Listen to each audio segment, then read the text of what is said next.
Luke's English podcast is made possible thanks to very kind donations from listeners. And if you would like to send a donation to support the podcast, you can click one of the little yellow PayPal donate buttons that you'll find on the website. And I'm afraid PayPal is the only way that you can do this at this stage. Otherwise, you could become a premium subscriber.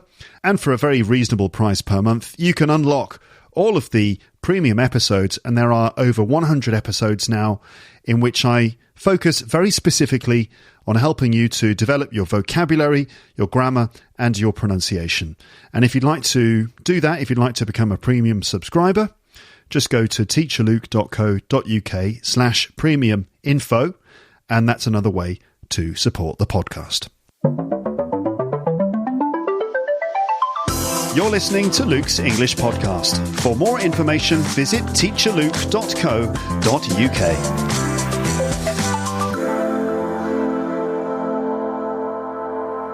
Hello, everybody, and welcome back to Luke's English podcast. How are you today?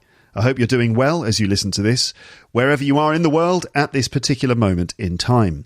This is the fifth in the WISBLOEP competition series, Why I Should Be on Luke's English podcast, talking to winners and runners-up from the listener competition I did at the end of last year.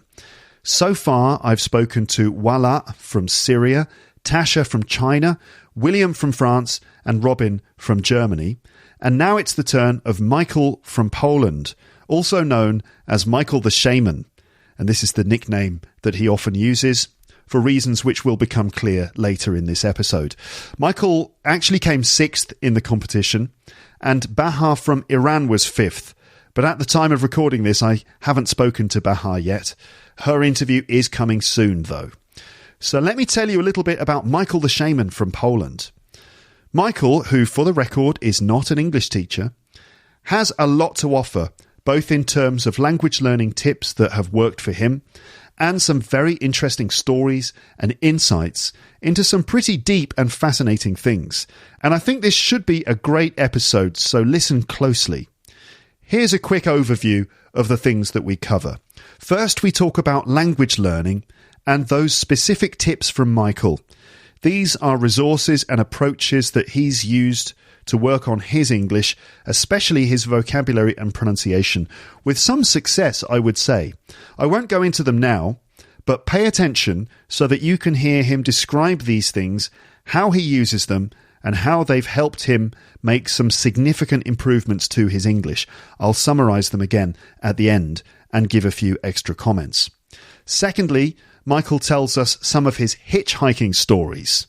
Michael has spent lots of time travelling around in neighbouring countries near Poland and doing it by hitchhiking, which basically means getting picked up by drivers who are going in the direction he wants to go and hitching a ride with them as a way of travelling around. Now, this sounds adventurous and possibly a bit risky because it does involve travelling in the cars of strangers. And Michael has some genuinely frightening and incredible stories of doing this. Again, listen closely to hear the specifics of the edgy situations that Michael has found himself in. Then, thirdly, we have the topic of shamanism, or being a shaman, or shaman as it's also pronounced.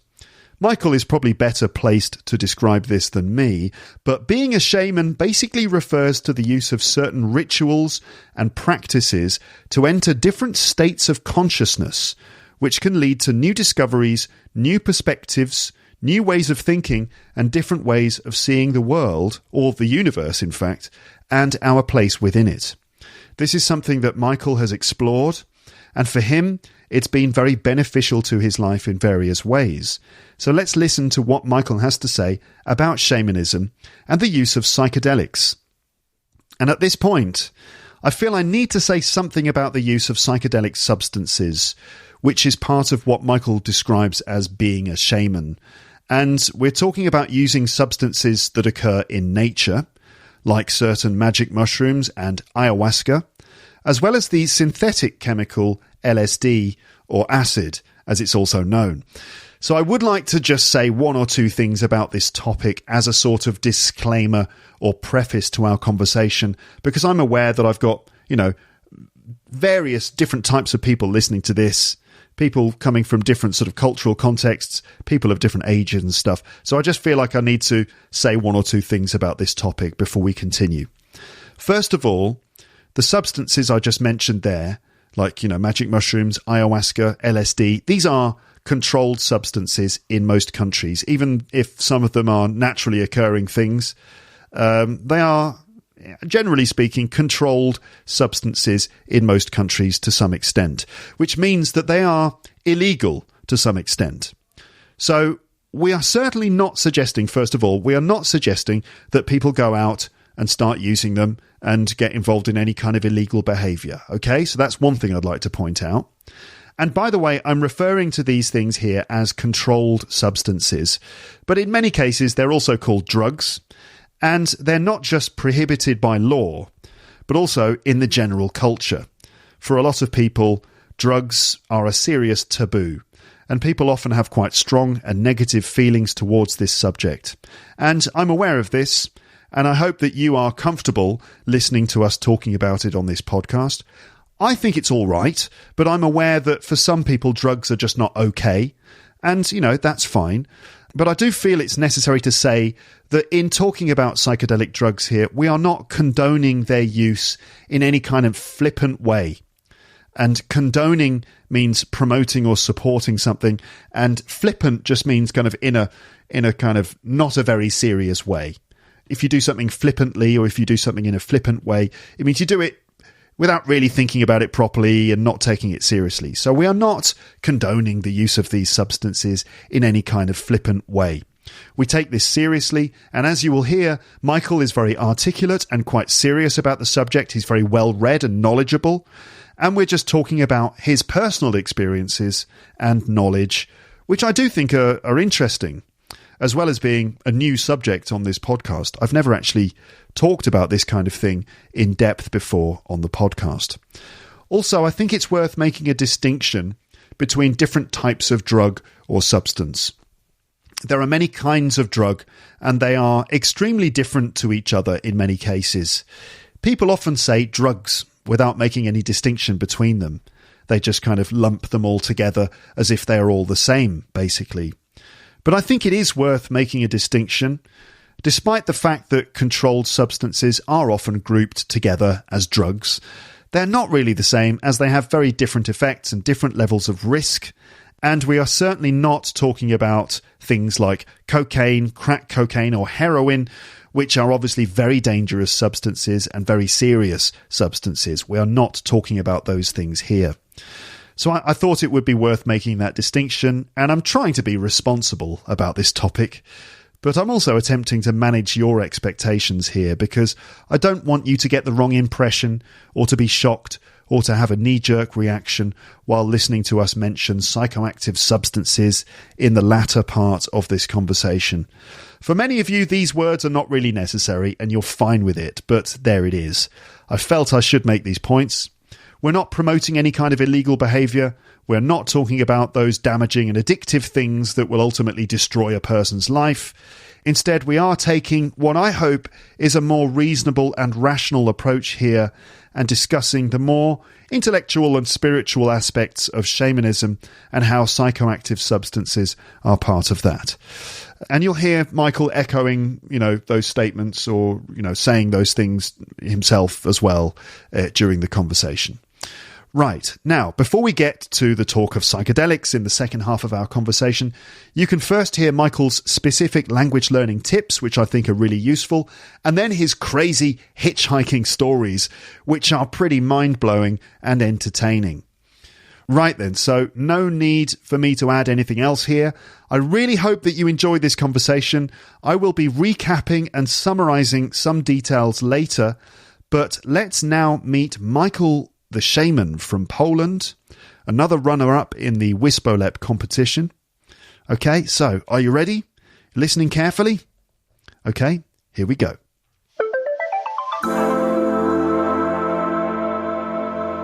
Michael, hello, welcome onto the podcast.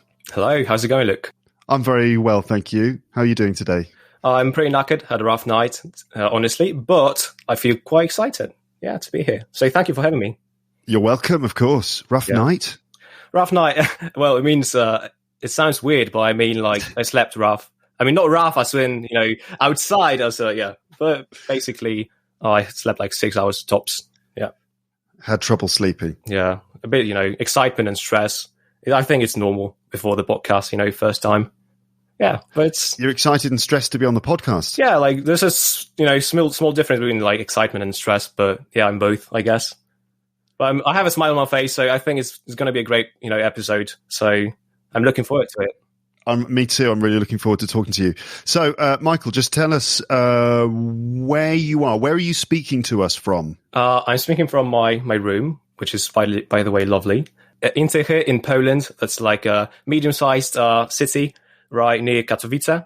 It's like the southern part of Poland, quite near the mountains. And yeah, I'm just sitting, relaxing on my gaming chair, talking to you, having a smile on face, drinking teas, different teas and herbs. I'm interested in herbs and various medicinal, plants. So I'm drinking this, relaxing, having fun. What kind of tea are you drinking? Well, I don't know the English name, but it's basically a mixture of various herbs which makes you more focused and relaxed. Yeah. But slightly, it's not like, caffeine. I don't drink caffeine. I don't feel too well when I do it. Yeah. Yeah, me too. I mean, I drink caffeine sometimes. I'll have maybe one a day, maybe first thing in the morning with my breakfast or maybe after lunch. But I do find that sometimes it starts to burn its way through my gut and it makes me kind of go, makes me kind of a bit shaky and yeah, it can be a bit much. That's why I've never drunk like caffeine. I mean, coffee.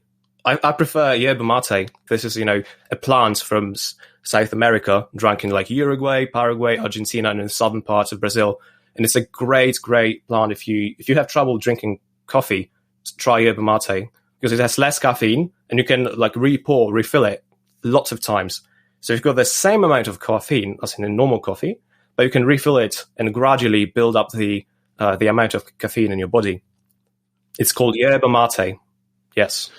That's the stuff I've seen it, that the people drink it out of a metal straw, don't they? Yes. It's called a bombilla or bombisha. And there are, various pronunciations of this word, but it's a metal straw through which you drink it so that you don't drink the herb itself. I see. Okay. I had a student once from Argentina who was a great guy and he brought his yerba mate, what do you call it, like cup? It's like a matero. It could be a Palo Santo wood, which is like a special kind of wood, but it could also be like a fruit, a dried fruit, and you basically drinking it as well. I recommend Palo Santo always because it's a sacred plant, it's a sacred wood used in various shamanistic rituals as well. So it smells nice. So it's one of the best cups, materos you can get. Yeah, that's great. He used to walk around the school with it. Yeah, me too. I was this freaky guy at school that would always have a thermos in his hands and the matero in the other hand. Yeah. So, well, congratulations, by the way, for being, a runner-up in the competition. Oh, that's very good. That's why I like to congratulate everyone. Every contestant, I listened to every recording. All of them were great. I'd like to Wala from Syria. She had an amazing story. She brought in a huge viewership, I think, new listeners to your podcast, to your business, to all top 4, top 5, and to me as well. Yeah. And honestly, I've got to say, I'm quite impressed with how many votes I got because I had like 300 votes, and I have no social media at all. And I told maybe like 5, maybe 7 friends to vote for me. So like 290 people voted for me, who don't know me, which is so flattering, and I appreciate it very much. Thank you, everybody who voted for me. I hope I will deliver, and you'll have great episode. So hop on in, fasten your seatbelt, and let's have a good ride. Absolutely. Yeah. So one of the things you said in your recording, I've got loads of things I want to talk to you about because, you mentioned, the way you've developed your English, specifically your pronunciation and the way you've worked on your accent. You talked about, hitchhiking stories, which sound fascinating. You talked about the shamanism, being a shaman and using psychedelics and like meditation, fasting, yoga. Yeah. There are lots of ways, techniques. Exactly, and that's fascinating. And also, you talked about other things like you do boxing. Yeah, I'm like a beginner in martial arts. I'm not good. I'm training like 3-4 times a week, sometimes 2, but I'm a beginner still. but I'm having fun. I'm like, you need to take care of your body and mind, right? Absolutely. Yeah. This sounds like it should be an episode of the Joe Rogan Experience. Yeah, I like Joe. Yeah, especially his DMT stories, which I like. I mean, I like spreading knowledge about DMT and dispelling myths and the bit of stigma attached to it. About DMT. Yes, DMT, psilocybin mushrooms, everything. We'll get onto that stuff in due course. Let's start with your English then. So you mentioned in your recording that you had a specific approach or a specific method for acquiring the accent which you have. Yeah, a specific approach or techniques, and I think it combines into like three things, like the Holy Trinity, what I did. Right, so unless you want to professionally translate things like written text, I think you should always start learning English in English. Unless obviously you're like A1, A2 level, but after that, I think you should always look up English definitions in like Longman's English Dictionary or Collins, Oxford dictionaries, and learn the English definitions. And at the same time, the second point being is that you get synonyms. Lots of synonyms. So you could, find a word, just to give you an example, like thrifty, right? What does thrifty mean? And you look it up and you see the synonym frugal. Wow, that's a nice thing. And at the same time, you see that a person can be frugal, but also a meal. So you learn two words at the same time. And then again, like another synonym, economical. And every single time you can build up your vocabulary, like you can look up the word, let's say sly, right? Like cunning, crafty, wily. There are so many synonyms which you can find and build up on it. So it's a great idea to learn English in English and just find as many synonyms as you can. So that's English dictionaries. And yes. I think there are probably about 5 decent ones that I use on a regular basis. I agree. Collins Dictionary. Yep. Cambridge Dictionary Online. I can't remember the specific names of them all. I always just Google like Collins Dictionary, Cambridge Dictionary, Oxford Learners Dictionary, or I think it's the Oxford Advanced Learners Dictionary Online, the Longman Dictionary, and also the Macmillan Dictionary as well. Yes. Those are the sort of my top 5 favorites. Yeah. Yes, exactly. So, I could explore that avenue more, but that's a good point. We're trying to be quite sort of concise. Succinct. Yeah. Yes. Succinct, concise. Succinct, concise. Exactly. Synonyms again.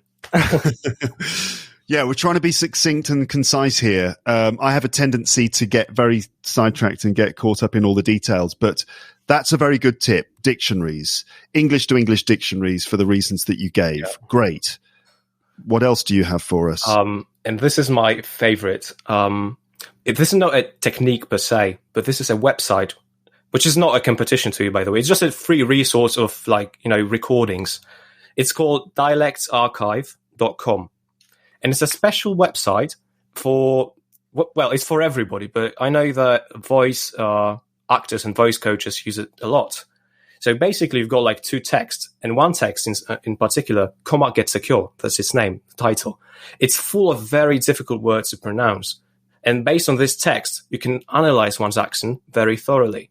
So it has like 4 paragraphs. It takes about 2, maybe 2.5 minutes to read it out loud, right? And based on this text, yeah? Sorry, what's the name of the text again? Comma gets a cure. Comma is the name of a goose in this text, in this story. And Comma gets a cure. It's a great text based on which you can analyze one's accent and train it. And the fantastic thing is that on their website, you've got 1,600 recordings from various people from UK, New Zealand, South Africa, USA, and so on. And they read this text out loud, and you can compare it to the text. So you can do what you talked with Voila, right? Shadowing, being a copycat, basically, right? Just trying to emulate what they say. And you can train every kind of accent. You can choose RP. You have a map of UK, for instance. You can choose an accent, a Scouse accent, maybe a Newcastle, everything. You can train an accent from USA. It's amazing, an amazing resource. And honestly, just in my recommendation, look, you can take this website, this text, it's free to use on podcasts as well.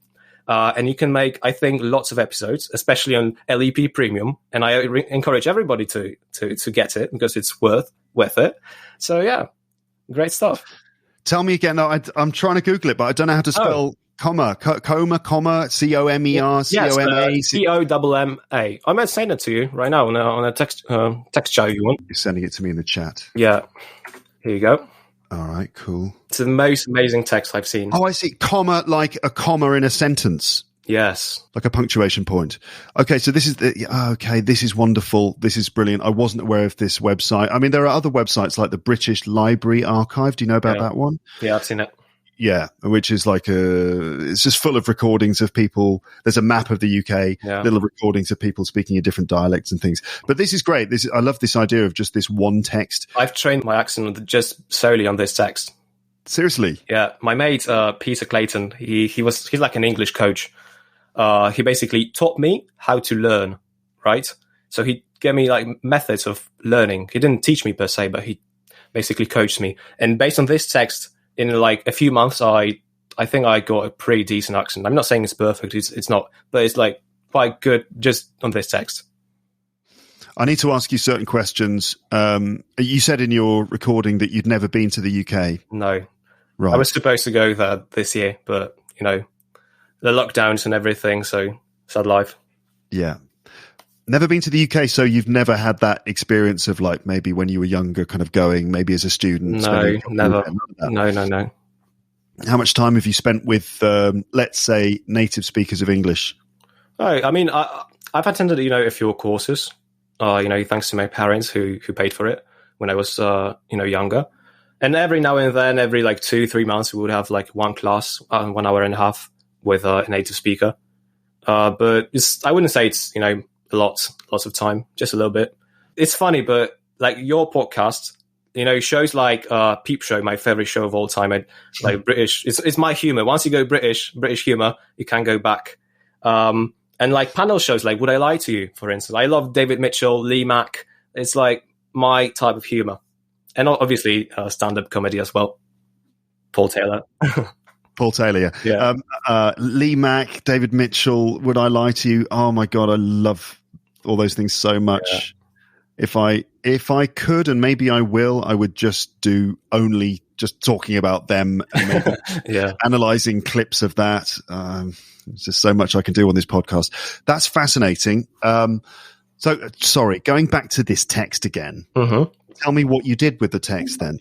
Oh, so let me take a look at it. So I would, start with the first paragraph, and it took me a few weeks to maybe not perfect it, but to master it to a degree which was, quite all right. I would basically read it out loud. I would also find other like received pronunciation recordings of this text, which is easily available on this website when you click special collections, and they've got RP, and you've got like 4 or maybe 5 recordings. And they differ because not every RP is the same. There are differences like regional differences and so on. So I would basically find the accent which is the best in my opinion, and I would try to shadow, to emulate what they say. And you can also, like as I've said before, find the map of Great Britain, and I would take any accent from like from Midlands to South, right? So it could be Guildford, Bristol, and I would basically compare accents and try to emulate it. And I think, obviously, I don't speak with like the normal received pronunciation, but more like contemporary version. Sometimes I omit my T's. I say like, Duke of Edinburgh instead of like Duke or Duke, right? There are various options. And I say next year, for instance, instead of like next year or next year. There are, things like I like. Where do you stand on glottal stops? You know what? It depends who I talk to, because I found that when I talk to my mates, like, when I play RPG games, for instance, I always say water. And, I drop my T's all the time, left and right. But when I talk to, like, let's say, older people on, like, Discord servers, because I'm a frequent user of it, then I say almost every T. Almost, yeah. At the end of the words, too, yeah.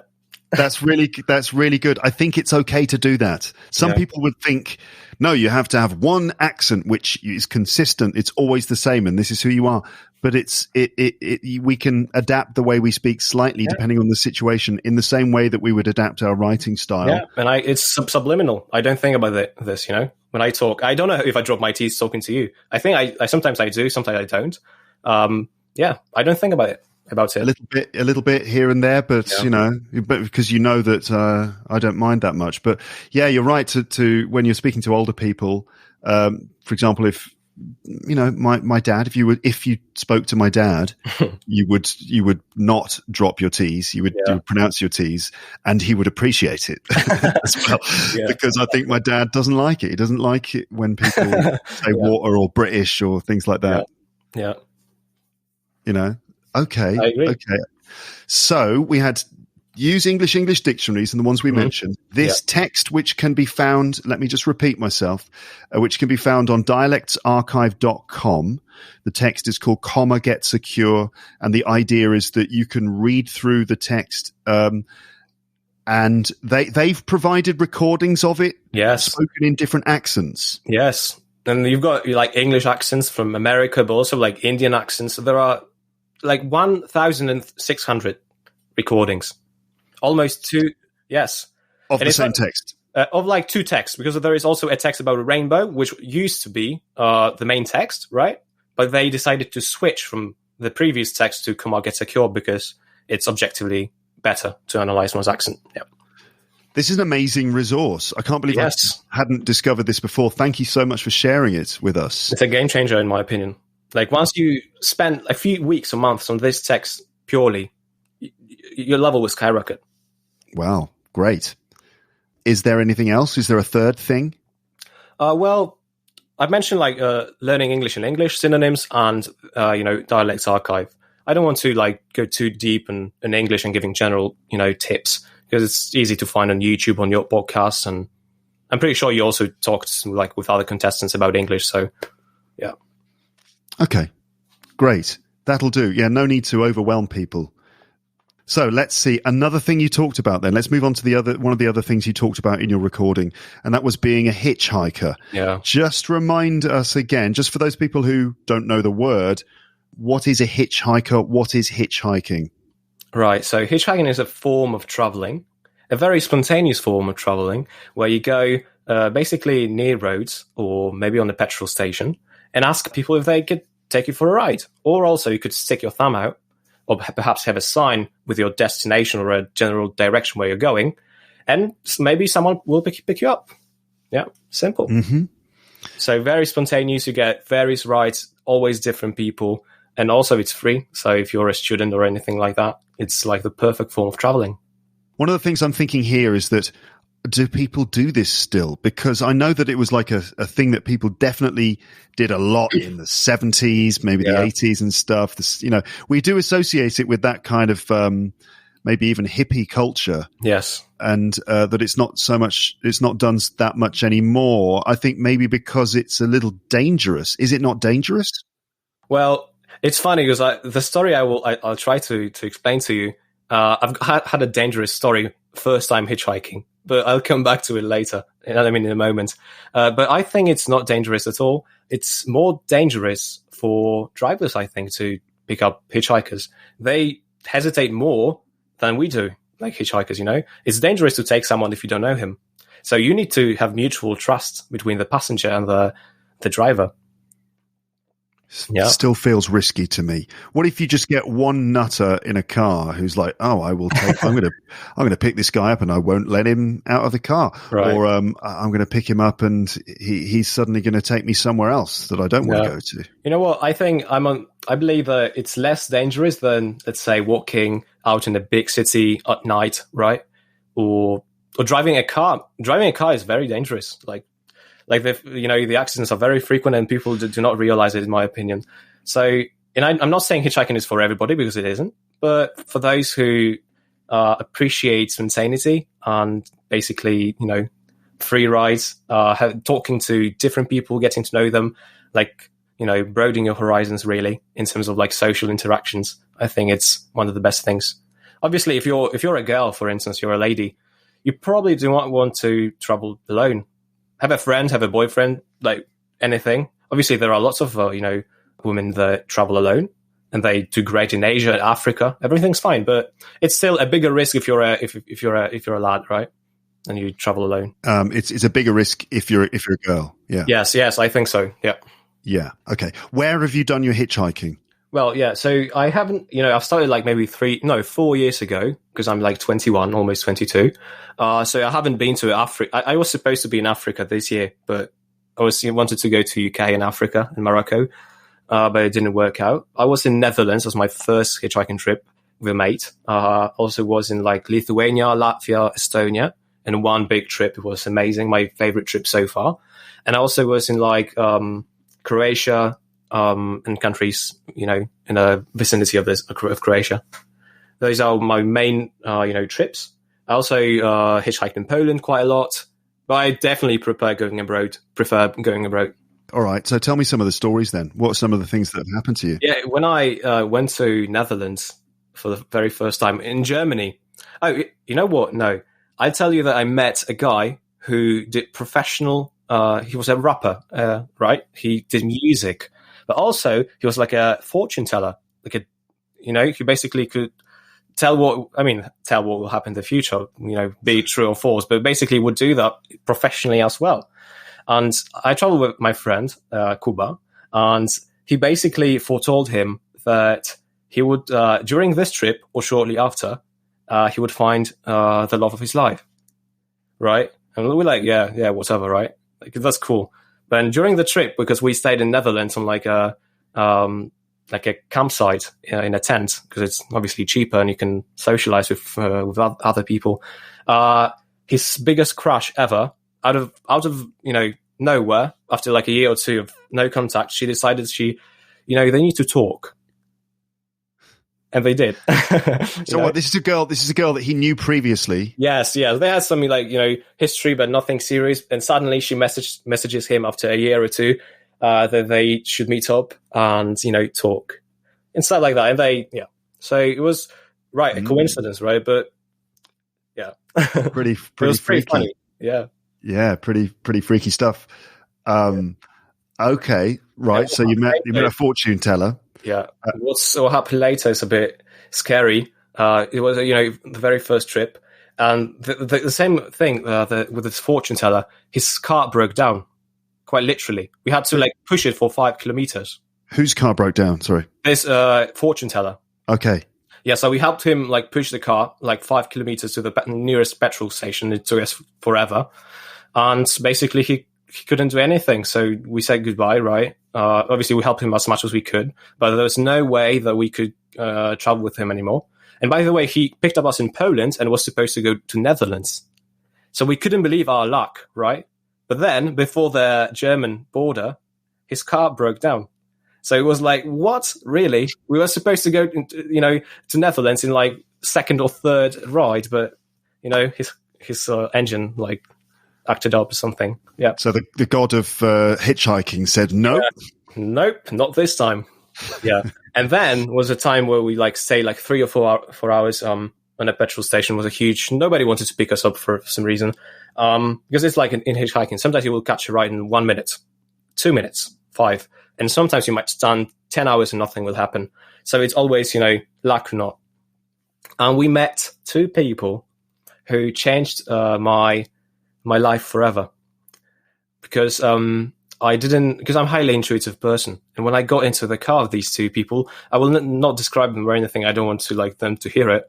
But basically they were thugs, right? What? Thugs? Yes, thugs. Basically thieves. And I believe them to be organ harvesters. What? Yes. Okay, explain. I believe they took us to do us in somehow, in one way or another. See, this is what I was talking about, Michael. Yes, that's what I was talking about. That's funny, because I'm here to convince people to hitchhike more. But the very first story I say is which should be a proof, do not hitchhike. But basically, that's funny. Right. So basically it was very scary to be inside there, because sometimes, when you go into a room, even though nobody's saying anything, you can feel the tense atmosphere, for instance, the body language, there's something in the air that tells you, what, something's, wrong. And I felt it very, very much. My mate Kuba didn't. So he said, no, Michael, come on, because I sent shot him text messages. We need to get out, man, come on. like it's a life or death situation. He didn't believe me, but after like 10 or 15 minutes, when they told what they did tell us, that he changed his mind and we tried to get out. So wait a minute, we need to explain what did you say organ harvesters? Yes, was that the term you used? Yes. Organ harvesters. So basically, listeners, I mean, many people obviously know what we mean, but there will be some people who don't know what that is. Do you want to explain it? Shall I explain it? Yeah, you can go on. I'll have a go. So an organ harvester, or oh my God, it's a shocking thing, right? So this would be people who kidnap other people in order to steal their internal organs. So we're talking about kidneys, liver, other things too, I suppose, but the kidneys and the liver are probably the big ones, right? I don't know. But I don't know. I'm not experienced in the organ harvesting trades, so I'm not sure exactly what the most popular organs are on the market. But they would kidnap people in order to steal their organs, which they then sell on the black market, because I guess for some reason there is a black market for bodily organs. So yeah, you got picked up by these guys, and then you were in a room with them. And not in a room, we were in a car, in a van. Yes. In a van, and you just had you're intuitive, as you said, so you can pick up on these things, and you just felt the vibe. You just felt a really bad vibe. Yeah, they were like smirking as well, and like seemingly jokingly telling us we're gonna get your organs and stuff like that. And based on the body language, it was so scary that, and I don't believe. There is a small chance that they were joking, but I don't believe so. Yeah. I personally don't. I was scared to death, and I'm alive so far, so I was lucky, I think. Yeah. Wow, it's like something out of a horror film. Yes. And the thing is, I think I acted quickly, right? So I told them it was a lie, obviously. I told them I've got diabetes, and I've got, it's like very subtly. It was a very subtle, very subtle conversation when I told them about diabetes and other illnesses I got. So they think like my organs are useless, basically. But my friend, he's so stupid. I mean, sorry for this word, but he said that, no, we are so healthy, no illnesses. We never drink, we never smoke, etc. I'm like looking at him, what? You're supposed to say you've got, some kind of illness. So they a rare blood disease, like a degenerative organ, like infection or something. Yeah, where like my kidneys are, that's why we're going to the Netherlands to get medical help immediately, because like, my kidneys are about to expire at any second. Yes, yeah. Oh my God. So you got out. How did you get out of the car? I mean, did you just tell them, hey guys, can you just stop anywhere? Here's fine. Let me tell you, I acted as if I had diarrhea. Yes, it was pure acting, and we need to get. I will vomit in a moment because I car sickness or something, and I had to stop, and we stopped, and we somehow got out, took our things. Backpacks were in the back of the car, so we I need something from the back, stuff like that, and we ran towards the people in the petrol station, and we somehow managed to get out. Wow. Right. Intense. And they, Go hitchhiking, guys. It's a great idea. No, it really is. I've got amazing stories, but I don't know if we have time. But come on, tell us more. I want more. I want more. Go on. Well, I'll continue this story because the problem is, I'll tell you this. We promised ourselves, it was evening, by the way, it was getting dark, and we told ourselves, Kuba and I, that we won't get into a Polish car because this was in Germany. No Polish people. So just not to meet, their friends, right? So no Polish people, no Polish cars. Oh, you didn't want to meet their friends? Yeah, just in case. We won't, hitchhike a Polish car and Polish people. No vans, right? And no people after drugs. Because I forgot to mention that these people were on drugs and alcohol, by the way, yes. They what? Yes, they drank alcohol during driving. And they were smoking? I don't think it was weed. It was some crystals, something like that. Oh my God, they were. So we wanted to get out as soon as possible, right? Yeah.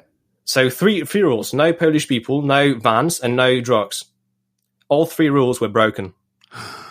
Yes, because I didn't know. I basically came up to Polish people, and immediately smelled alcohol, and I'm like, oh my god! And they said, yeah, go in, come on. And what turned out later that those guys were friends of the first two guys. Wait a minute. Sorry to keep interrupting you here, Michael, but so you had expressly stated to each other, what was your friend's name again? Kuba. Jacob. Kuba. Yeah. Kuba. So you and Kuba had said to each other, okay, no more Polish people, no vans, no drugs. And the next people that you end up in a car with were Polish in a van drivers doing drugs, and they were the friends of the people you just escaped from. It's insane. Yes, it's insane.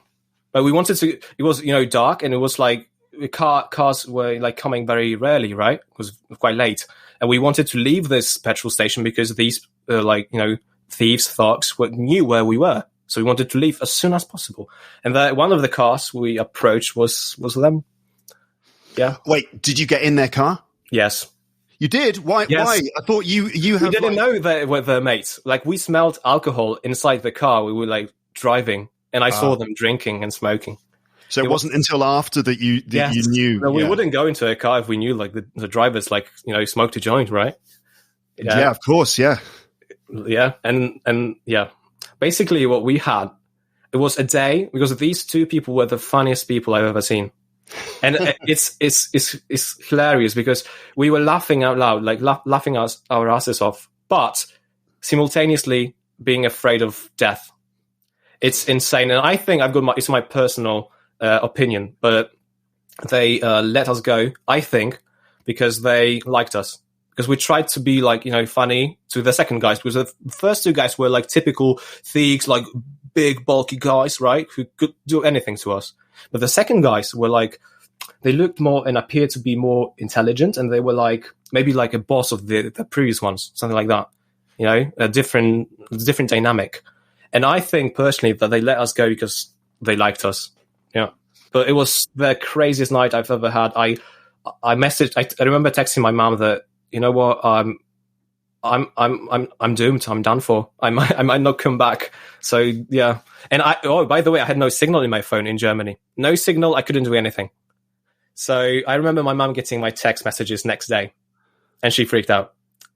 And it was during the night. What does your mum say about this?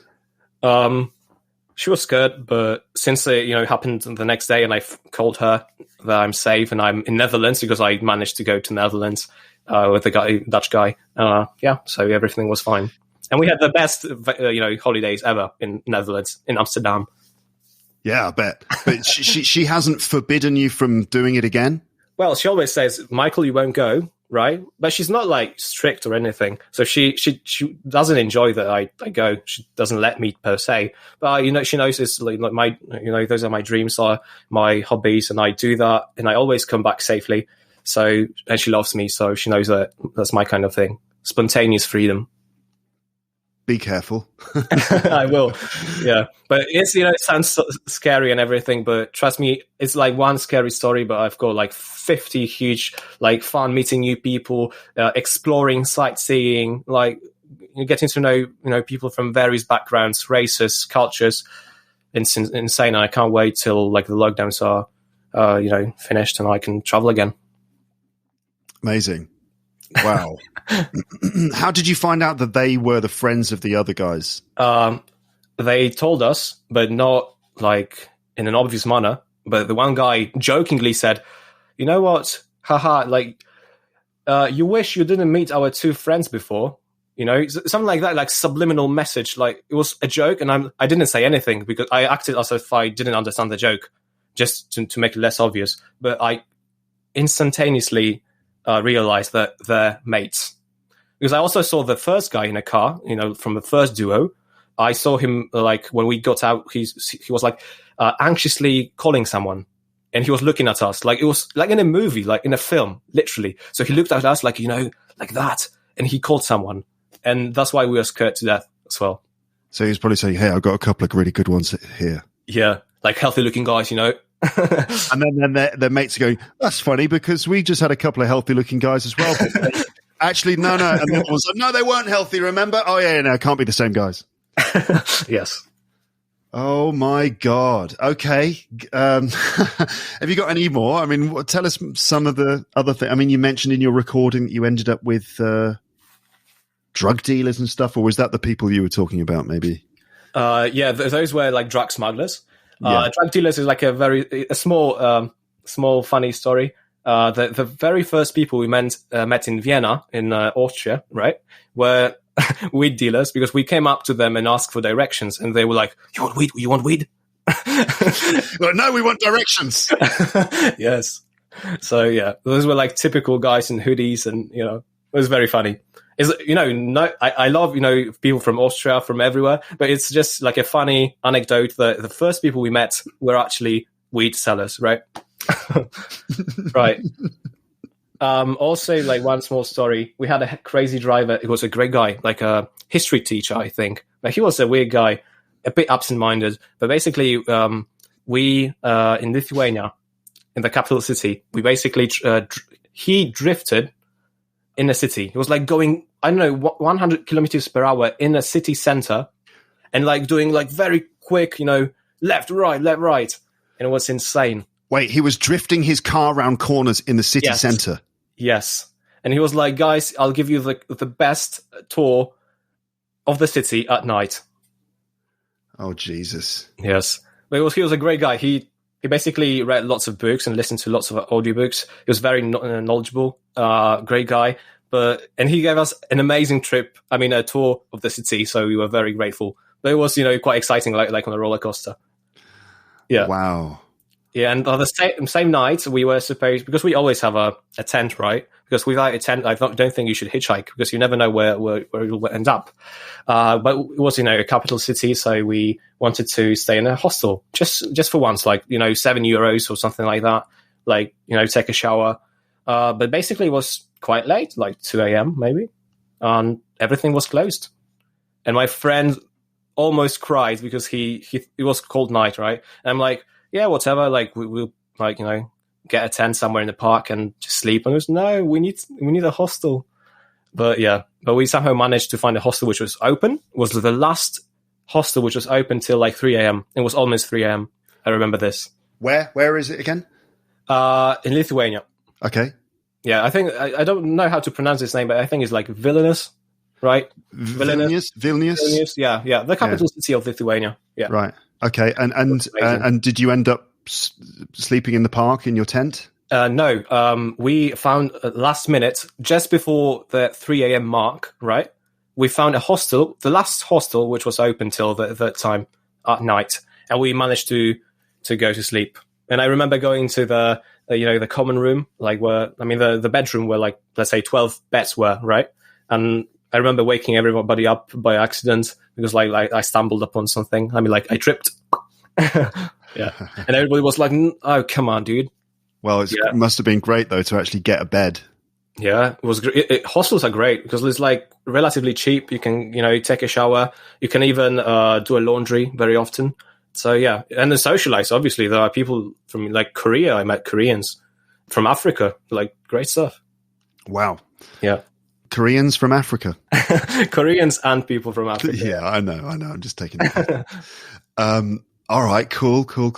Well, I mean, I could ask you for more stories, but I mean, as we said, we were trying to be concise. Do you remember? Yes, exactly, yes. I remember. So let's move on to the fact that you mentioned also in your recording that you were a shaman, that you were interested in psychedelics. Yeah.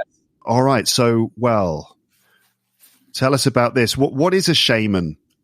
Well, I believe, a shaman. I say shaman, shaman. I think both are correct. Yeah, I say shaman. I've just always said shaman, but shaman, fine. Potato, tomato, whatever. I always try to notice, the words which you can pronounce differently, and both are correct. There are quite a lot of them. Yeah. So a shaman, basically, in traditional meaning of the word, is like a holy man, right? In a culture that isn't settled, that is still hunting and isn't agrarian, right?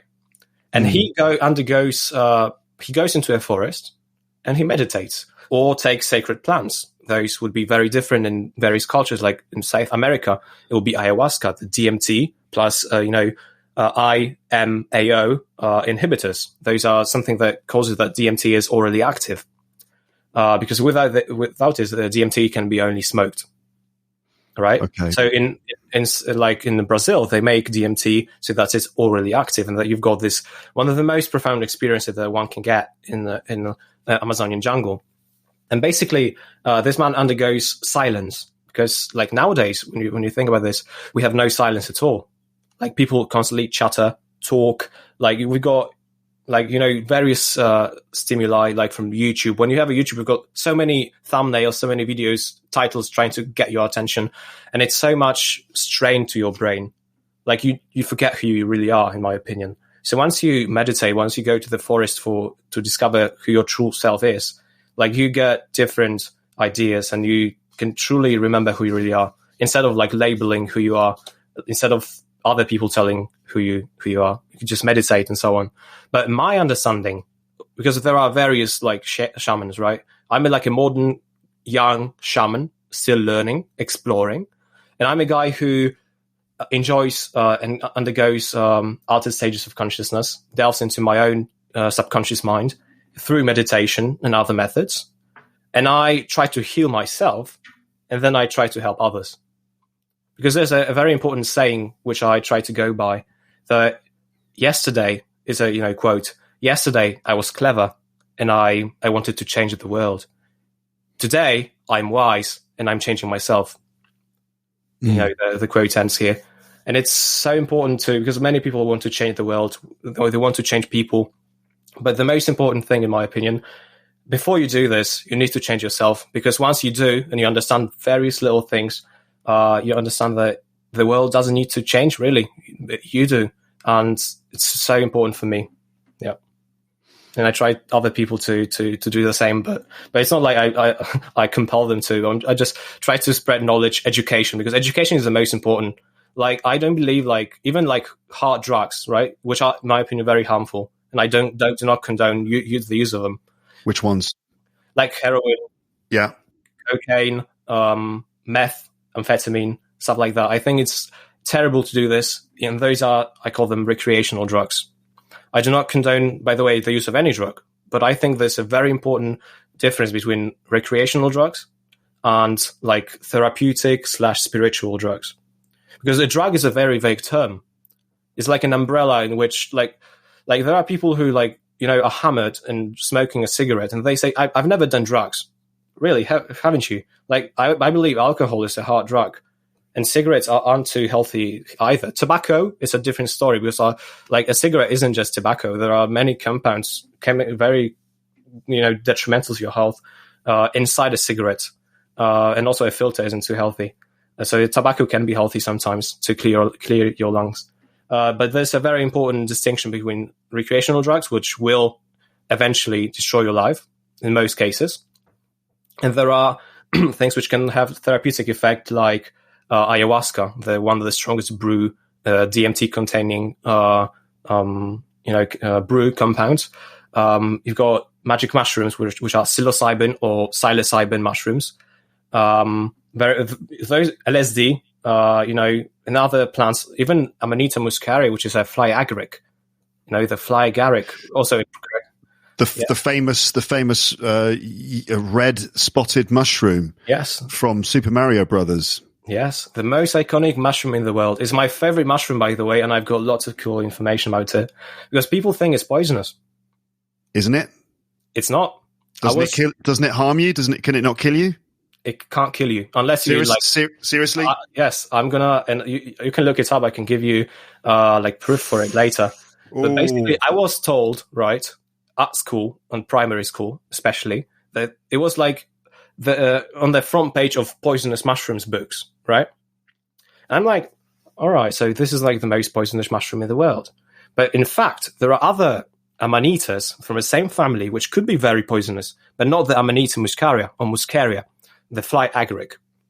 The thing is that it contains, maybe I'll tell you this, if you eat it raw, like 1 cap, 2, 3, the worst thing that can happen is you'll have a diarrhea. But if you know how it works, you know how to change its compounds like ibotenic acid and how to transform it to convert it into muscimol or mascimol, both pronunciations are correct, I think. You can basically make it either edible, but it's not the tastiest mushroom, or therapeutically effective and beneficial mushroom. So either microdose or to use spiritual doses for visions and better understanding of your mind and the universe. I feel I should say, I mean, I don't want to kind of, what's the word for it, sort of interrupt your flow. And I don't want to kind of disagree with the spiritual side of the things you're saying, but I do feel I've got to say something on the lines of it's still a very risky thing. Because, you know, I feel a sense of responsibility because I've got, a large, a diverse number of people listening to this, including people who are often really young. Even like, you know, I don't know who's listening to this, in fact, but sometimes youngsters are listening to this, and I just don't want them to think, oh, then it's okay to just go out and if you see a white spotted red mushroom when you're walking through the woods, that you can just pick it and take it. Please be very, very, very careful. You've got to read up on it fully. Michael, who you're listening to, and I'm not talking to the listeners now, Michael knows what he's doing. He's read up on all of this. He's very well versed in all of the information on this. And so he is intelligently and carefully doing this. But I personally would warn people against doing this without really preparing for it properly. It's still a risky business, I would say. In the same way that you know, hitchhiking can lead to wonderful enriching experiences, it also is a risk. And in the same way, I would just like to say that you could be careful, everyone, please. But anyway, Michael, I'd still want to know about these. Yeah, go on. I agree with you totally. I need to say, as you just research it, because I want to dispel myths, right? But at the same time, I want people to be healthy. I don't think people should go out to the forest during the hunting season and just collect fly agarics, right? It's not the point. I want to dispel certain myths that it's deadly poisonous. You need to watch out. You need to know how to prepare it, how to convert ibotenic acid to mascimol. And I can tell you how to do it, and basically how to make it safe. But it's not for everybody. And the best use of it is microdosing. So there are such small doses every 7 or 10 days. You can take it daily as well. But in my experience, in my opinion, you can take it once every 7 to 10 days, right? And you basically take such small amounts of it that it has healing properties to your brain, like restoring, like neuroplasticity. You can get off of benzodiazepines, or quit various addictions. Thanks, obviously, various methods are appreciated, but one of them can be the microdosing Amanita muscaria. So there are quite a lot of things, but you need to do it safely, responsibly, and read up on it a lot. I spend months doing this, and there are people like me who know a lot about this, but there are still lots of things which they are wrong about. So they think they know how to prepare Amanita, but they don't. And they get sick because you really need to know how to convert it, because you need to use at least a few methods of conversion to get a high percentage of conversion from ibotenic acid, which is a neurotoxin, to mascimol, which is a compound which is, psychedelic or healing when in small amounts. Yeah. Very interesting. Now, so we've mentioned ayahuasca, which is a kind of a brew, and you say it contains DMT. Yes. We mentioned the Joe Rogan experience before, didn't we? We did, didn't we? Yeah. And Joe Rogan often talks about DMT. He's famous for it. Yes. DMT is the chemical compound. Yes. Right. Yes. I think it's like called dimethyltryptamine. Yeah, something like that. It's a long name. I'm sorry for mispronouncing it, but it's DMT basically. Shall I just have a look? Let's see. DMT. What is DMT? Okay. I mean, this is from which website am I reading this from? I just want to get a quick pithy summary. Mm-hmm. Okay, I'll tell you what is DMT, everything you need to know. All right, I'll just read the first paragraph of this. DMT, or N-dimethyltryptamine. Shall I have another go at saying that? Yeah. Dimethyltryptamine. Never mind. Anyway, that, listeners, DMT is, in medical talk, is a hallucinogenic tryptamine drug.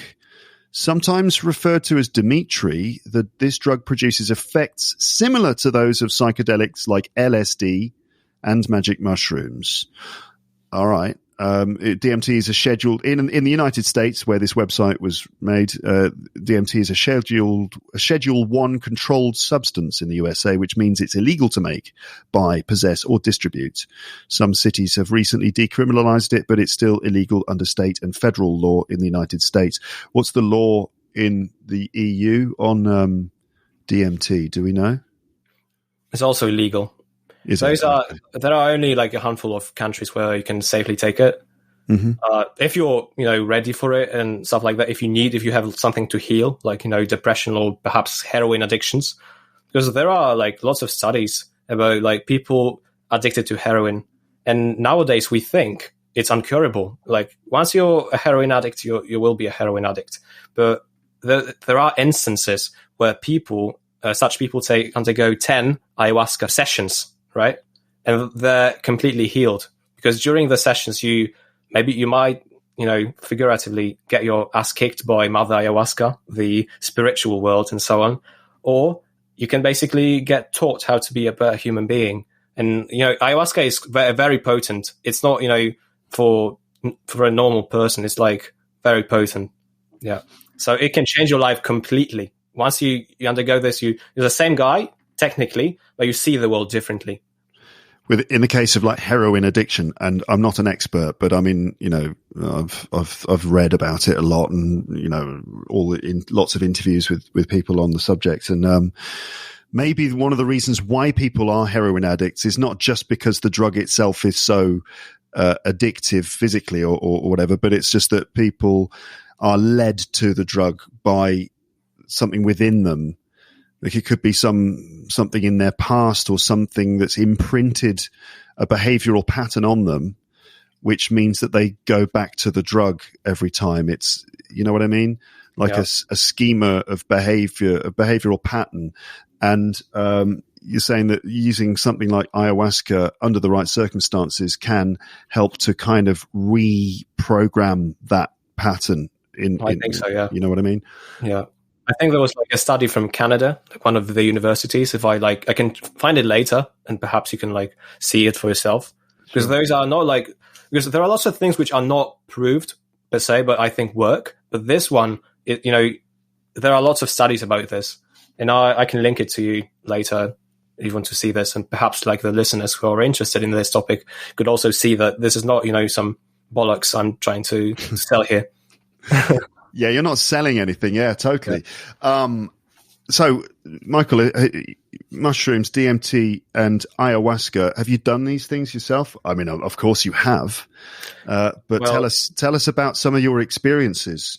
So, obviously, we need to assume I did it in a country where it's totally legal. So, the legal terms were absolutely not. Right. Like it was legal completely, right? That's an important thing. Basically, I experienced like LSD and magic mushrooms, and those changed my life completely, because I've always felt that there is something beyond like my perception, really. And those things it's not a drug. It's not a recreational drug where you can have fun. It can be very often, if you prepare well, a pleasant experience, but it's not for fun. It's not like alcohol and like weed. In my opinion, weed is a double-edged sword. It can be destructive, but it can have therapeutic effects as well. It depends on the user.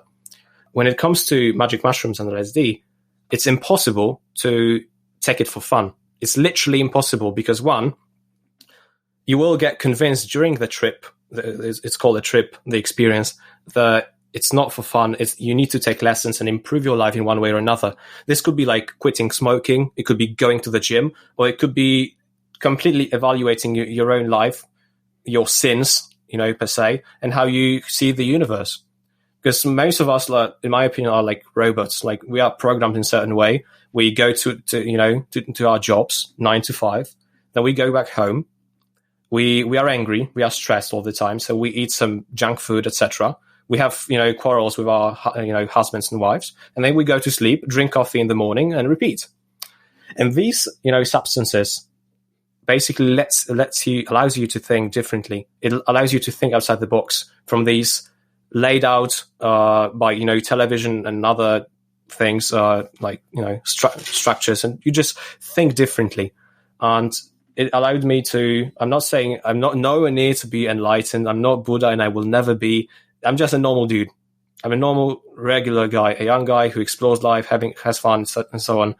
But it taught me how to treat people differently, how to be calm, how to explore, because it's so important to develop yourself in various areas. And you need to be mental, perhaps play chess, learn a new language, do something, and, pick up martial arts, start running, cycling, visit your grandparents because they might be not around here for long. There are so many little things, because changing your life for better is very simple. You don't need to do some massive changes to improve your life, to ameliorate it. You just need to do those easy things: sport, diet, visiting your elderly people, be nice to parents, such easy things. And this is what it taught me: to appreciate silence, to appreciate little words such as a buzzing of a bee, flying near me. It's beautiful. You're so sensitive during the trip. That's in my experience. And you basically appreciate everything you've got. You've got a roof above your head. You've got water. You've got food. You should be so grateful about your life, because if you don't lose it, you don't know that it's so important. So it's important to appreciate it, in my opinion. And this is what magic mushrooms and LSD and anything like meditation, like fasting, Kundalini yoga can teach you if you do it right. Yes. Have you taken ayahuasca? No. I don't think I'm ready, because it's I consider myself relatively healthy, both mentally and physically. So I don't feel the need to do such a profound, experience, right? If I had, depression, perhaps, at one point in my life, I think I will do this in Peru or Brazil. I'd like to hitchhike there and do it once I'm, older. But so far, I think it's, basically it's not like you take the mushrooms, for instance, every now and then. You take it, let's say I take it once a year. Okay. Mm-hmm. There are psychonauts, people like me, who delve into their own subconscious mind very often, and they would say once a year is not a lot. But I believe that taking the lessons, learning upon them, and improving your own life is better. It's like Alan Watts, a British philosopher, said that once you get the message, hang up the phone. And it basically means once you get your teachings from the spiritual, the whimsical, ephemeral world, you want to integrate it into your life. So it's not about the trip itself, but what will you do after it? Ayahuasca is, it's from the Amazon. Yes. And do you know Bruce Parry? Bruce Parry, no. You've never heard of Bruce Parry? No, unfortunately. He's brilliant, right? So Bruce Parry, I was just before talking to you, I sort of was checking out some of his videos on YouTube. I know Bruce Parry just from watching TV in the noughties, 2000s, in the UK. He was on the BBC. He's a documentary filmmaker. He used to be, he's an English, this is according to Wikipedia, Bruce Parry is an English documentarian, indigenous rights advocate, author, explorer, Trek leader, and former Royal Marines commando officer. And he makes documentaries, and he made a series on the BBC which was called Tribe. And in that series, often he would go and explore shamanic rituals in tribes in the places like the Amazon, and he would actually take part in their rituals, and often that would involve taking some of these incredibly powerful psychoactive substances like ayahuasca, which, as you say, is a brew. It's like it has to be brewed. I'm not sure where it's extracted from a vine or a plant of some kind. There are various plants which you can use. One of them I think it's a Latin word, like Mimosa hostilis or something like that. It's the main plant containing DMT, but DMT can be found in every climate, in every part of the world, in various plants. Yep. Right. So Bruce would, in his documentaries, and it's all filmed, it's amazing, he would take part in the ritual, drink the brew. Yeah. And this is all happening in like a tent, or it's not really a tent, like some kind of like basic sort of wooden building of some kind, and there's a shaman leading the ritual. He would drink it and then film himself going through the trip, while also doing a voiceover describing, the voiceover would be done later and he'd be describing exactly what he was going through. And it's incredible, really. He's so good at describing what it was like and how profound and how deeply moving, and also how frightening it is. It's not just frightening though. It's frightening, but also incredibly it's a bit like exfoliating your soul or something like that. It's like cleansing your soul. And if you can imagine, when you clean an object, let's say if you've got like a wooden chopping board that you've been using again and again and again, and it builds up quite a lot of stuff as you've been chopping vegetables and food on it or whatever, when you clean that chopping board, you've got to give it a good scrub, right? It's got to be give it a good old scrub. For the washing board, that's going to be quite hard, isn't it? It's going to, getting scrubbed is going to be quite tough. But at the end, when it's all been washed, when all the bits and the remnants have been washed off, you end up with a lovely, clean, fresh chopping board. Okay. Now that's just the metaphor I've come up with off the top of my head. Let's not think about it too much. But the point being that Bruce Parry, when he's going through his ayahuasca trip, was like he was like that chopping board being scrubbed, and it must have been quite tough. But then at the end, he emerged completely kind of refreshed and with a completely new outlook. But I recommend his videos. You can find a lot. Check it out. Yeah, there's some on YouTube and stuff. They're fascinating, and he's very intelligent and talks about it very, very articulately. Fascinating stuff. Yeah, go on. Like the thing is, like, words will never do justice to the experience itself, because we've never invented words which would describe the profound experience of the things which are beyond our perception, beyond the ability to conceive and imagine things. So, like, we can try to explain somehow to somebody what it was like to have an ayahuasca or magic mushroom trip, but it will never do justice because it's impossible to describe. Only once one meditates for years, or takes a psychedelic mushroom, for instance, can he, experience it for himself and see the world differently. Do you think there's more to life than what we experience on a daily basis? Yes, I think so. In what sense? Like an alternative reality, like a spirit world? What is it? I think that's only my belief. And I think this belief has been implemented to most philosophies and religious beliefs. I believe that everything is an infinite consciousness or awareness, and we are a manifestation of it. So even though I perceive myself as Michael and you as Luke, we are separate, but at the same time, we are the one source of light, of being, the creator. We call it God in many religions. So it's not like it's an entity. It's just an infinite power which we cannot conceive and cannot understand or explain in words. I think there's much more to it. Yeah. But it's only my belief, and I respect every belief. And I know I can be wrong, I can be right, but it doesn't matter. It's as long as you're a good human being, as you improve yourself every single day and you help others, I think your life will be quite good and worthwhile. Mm. One final thing. Do you know the comedian Bill Hicks? Yeah, I do. So do you know that little bit of his stand-up where he talks about, you never hear on the news about the positive drug story? Yeah. You know that bit? I think I might have heard it, but I don't remember the whole story. I'll try and paraphrase it, but obviously I won't be able to do it justice. But he said, we only ever hear negative stories about drugs on the news. And they're always, we never hear a positive one, and that would be nice for a change. And then he says something, and maybe I'll just add the clip of him doing it in the podcast, but I'll try and do it myself now.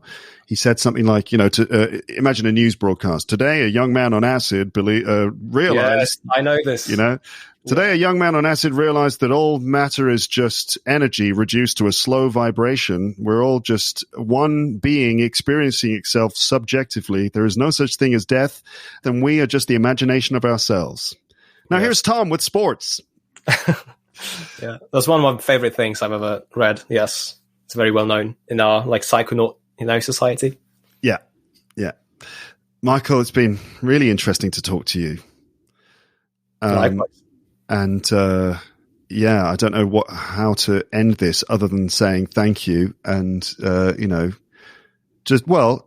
guess I would say on behalf of all the mums and dads out there, be careful. Yeah, thank you so much as well. Could I say the last one thing? Sure. So thank you once again to you, Luke, and to listeners for letting me be here. And it's a pleasure. It's an honor to be here. And to the listeners, please try to seek knowledge, that's beyond what they tell you, because sometimes there are hidden things which could be true, but certain people might tell you otherwise. So be hungry, thirsty for knowledge, seek truth and discomfort, and be good human beings, and so on. Just smile a lot and just be good. Be excellent to each other and party on. Yeah. And listen to Luke's English podcast. Okay, Michael, thank you so much. Thank you so much, man. It was a pleasure. Me too. Nice one. All right. Cheers, mate. Cheers.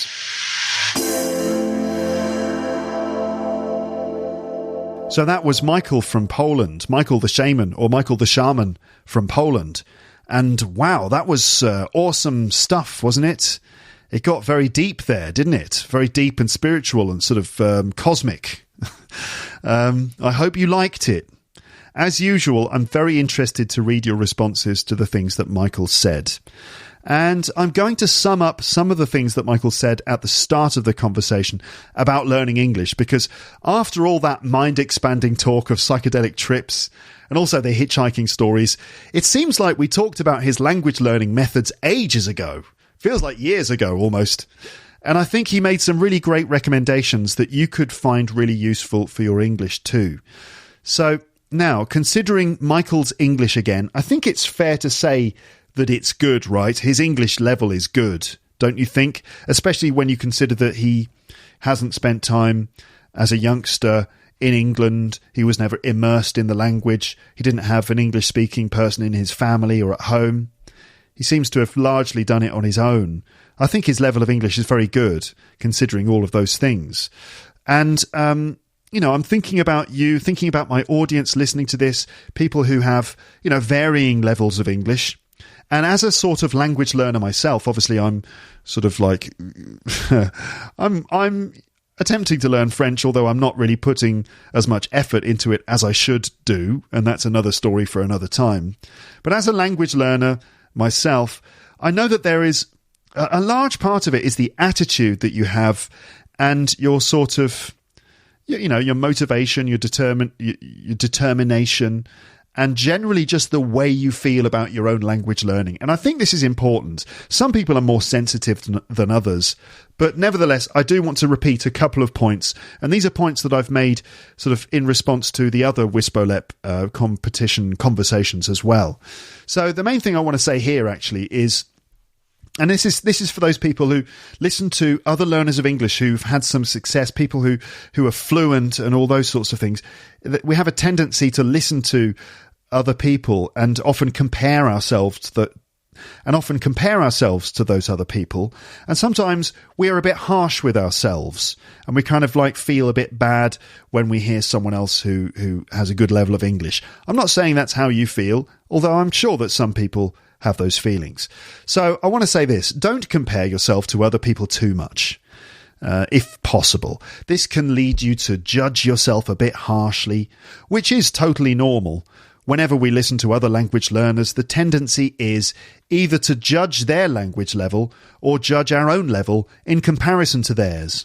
But this isn't really a very healthy thing to do in terms of language learning, in my opinion. And what I would encourage you to do instead is only judge yourself by your own success.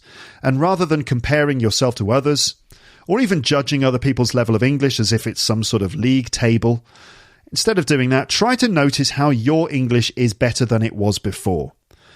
I sort of feel like English isn't really a competition sport.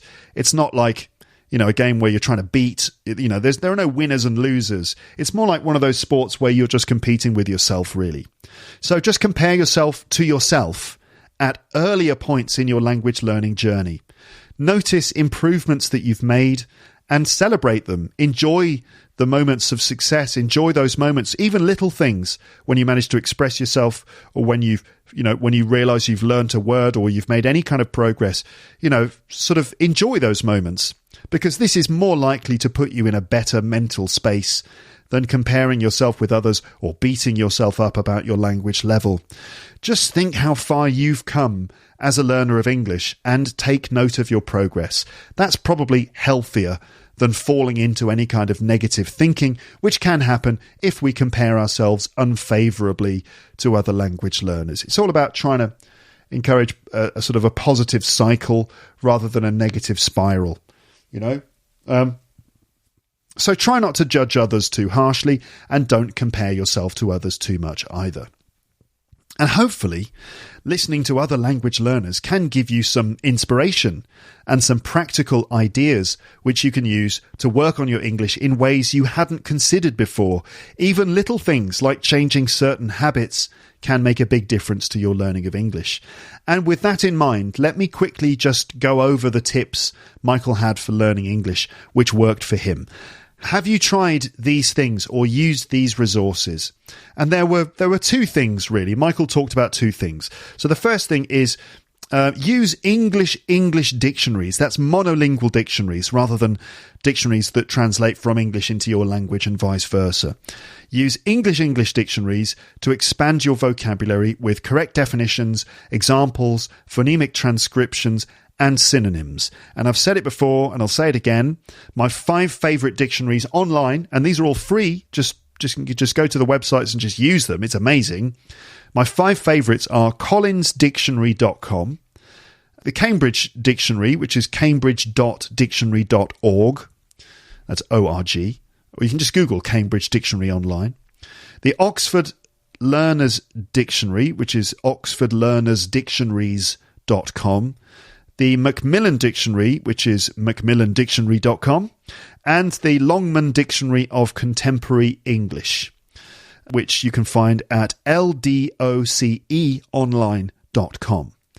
Okay, so good dictionaries which you should bookmark and use.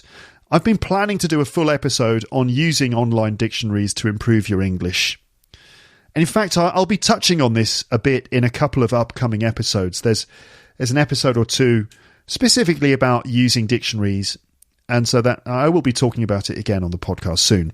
But I will just say that these dictionaries are fantastic resources, not just for getting definitions, but for getting synonyms, examples, phonemic transcriptions, and more, all of which are really important ways of really getting to know new words. So bookmark the dictionaries, use them all, because they have slightly different examples and details which you can cross-reference, and sometimes for some reason a word or phrase won't appear in one of the dictionaries, but it does appear in others. So, use them all and cross-reference what you find from them, and get into the habit of checking words in them and exploring the information they can give you. Never before have we had access to so many wonderful language learning resources completely free of charge and at our fingertips at all hours of the day. It's like living in a massive library. So use those online dictionaries to explore new words. Just break away from your normal habits and just use, collinsdictionary.com when you find a new word. Okay? It doesn't take much more than your normal routine, I would say. And I'm not sponsored by any of these dictionaries. Maybe they should sponsor me, but they don't. Anyway, the second resource Michael mentioned was the website dialectsarchive.com. dialects, that's dialects, archive.com. Archive, Archive, dialectsarchive.com. That's a website full of voice recordings used mostly by actors and voice coaches, people like Jerome Butler, who I spoke to not long ago. So this website is mainly used by actors and voice coaches trying to learn different accents, and especially the text, comma gets a cure, COMMA, that's comma gets a cure, which is designed to reveal a huge variety of pronunciation features in English. Comma gets a cure. Cure is spelled C-U-R-E. Okay, it's designed to reveal a huge variety of pronunciation features in English. You can hear the text being read in different accents. You can shadow the text, repeat it, record yourself repeating it, and more. I plan to do some premium episodes using this text and other similar texts too. There is a lot to explore and use there, including some podcast episodes by the creators, by the way. So that's dialectsarchive.com. Okay, so just 2 tips there, but they are solid ones. And returning to the hitchhiking stories, I just want to sum up the main one, the main story that Michael told, just to be sure that you got it. I think it was probably clear, but I want to retell that story just because I think it was such an exciting story. And maybe you didn't catch the specifics. Obviously, you can listen again, but here we go. I'm going to summarize it again. So, what happened was, Michael and his friend Kuba were hitchhiking from Poland to Amsterdam, and they got picked up by a couple of very dodgy guys in a van. Dodgy meaning sort of untrustworthy. Now, Michael and Kuba didn't realise it when they first got in the van, but these guys were drinking alcohol and also smoking some kind of crystal, perhaps crystal meth, like in the TV series Breaking Bad. And this is very bad news, especially for the, if the driver is drinking and using drugs, this is already potentially a very dangerous situation. And crystal meth, meth is a pretty nasty drug. And, you only need to see Breaking Bad to know. So Michael is an intuitive person. He can kind of pick up on little maybe behavioural signals, or he just basically is able to read the situation quite closely. He's quite intuitive, and he picked up on a very bad vibe, a bad sort of atmosphere from these guys, and he became convinced that they were planning to do something very nasty with Kuba and him. Like I said, it sounds like something from a horror film. Listening to their comments, watching their demeanour, it's like their behaviour, and generally reading between the lines, Michael became convinced these guys were organ traffickers, who are people that kidnap healthy people in order to steal their internal organs and sell them on the black market. And this is genuinely a thing that happens. It's not just something you read about on the internet. It is a thing that goes on. It's pretty dark. So Michael decided that he would subtly let these guys know that he and Kuba were actually not that healthy, and therefore their organs were not worth taking. So they were Michael started dropping into the conversation the fact that he was sick or he had diabetes or something, saying these sorts of things, which ultimately he hoped would convince them to just let them go. It's crazy, I know, but I kind of know what Michael is talking about when he said he just knew something wasn't right and that they were in danger. I feel like I've been in similar situations before where you realise that the people that you're with are dangerous and up to something, and so you just have to get out. It's a weird feeling. I can't remember any specific stories from my own life, but I've met guys in pubs and things before who just seemed dangerous and untrustworthy, even though there were no specific things that would give me that impression. It's more of a vibe that certain people give off. Anyway, Michael said that he heard the guys making jokes about stealing their organs, which appeared to be jokes, but there was a sinister undercurrent which suggested that perhaps they were not really joking. Michael's friend Kuba was not quite as observant, maybe, and he didn't seem to realise what was wrong. He didn't seem to pick up on it in the same way that Michael did. But anyway, Michael sent him text messages to convince him that something wasn't right. And they managed to persuade the drivers to stop the van at a petrol station because Michael needed to be sick or he had diarrhea. And this is not true, that's just what they told them. And then they escaped at the petrol station. They then decided that must have been a relief. Maybe Kubo was like, what are you talking about, Michael? And Michael was probably sort of saying, look, trust me, something was not right with those guys. I felt like we were in danger. I think we made the right decision. It must have been a relief. And they then decided to continue their hitchhiking trip to the Netherlands, but decided that they would not accept lifts from any more Polish people, nobody drinking or using drugs, and no vans. And they imposed these rules because they didn't want to risk running into any similar people or perhaps the friends of these guys who they suspected were also on the road.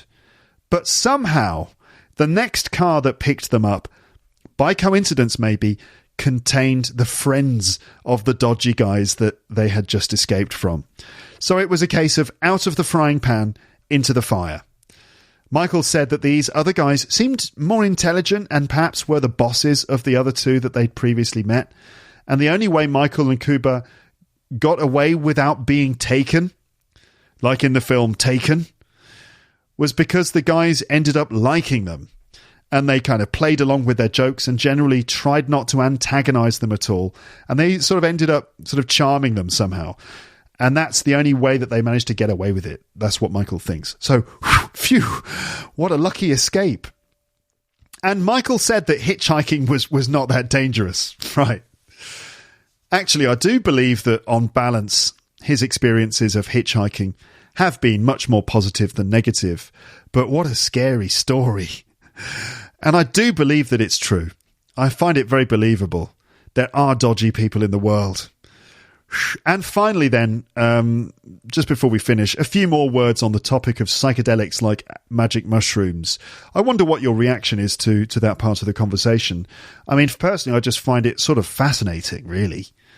And I should, again, just say that all the things Michael mentioned, especially about that specific mushroom, you know, the famous fly agaric, the Amanita muscaria, that's that mushroom. You know, the Super Mario Brothers, you know, the red toadstool, the mushroom, the iconic mushrooms from Super Mario Brothers. Well, in the natural world, there are various mushrooms that look like that, but the famous one is the fly agaric, red with white spots on it. So all the things Michael mentioned about this are definitely worth researching. In his words, and these are words from a recent email exchange that I had with Michael. So these are Michael's words.